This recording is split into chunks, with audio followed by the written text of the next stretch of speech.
দাঁড়াও সামনে এসো তারপর দেখবে ঘাস খাচ্ছে হরিণ হরিণ দেখছো দেখছো ওর নাম কি ইংরেজিতে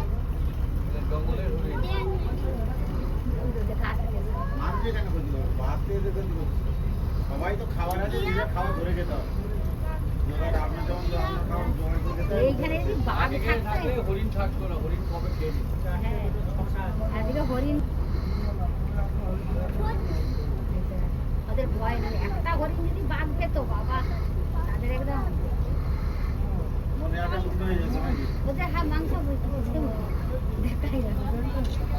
আপনার ভালো লাগতো কিন্তু ওর যা ক্ষতি হতো জানতে না না না ভালো লাগছে না মানে তাদের একদম যে আপনার ভালো হতো দেখতে কিন্তু ওর জীবনটা চলে যেত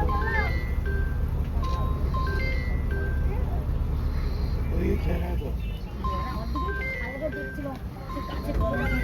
কাছে আবার নাম দিচ্ছে একটা বাঘ অনেকগুলো আছে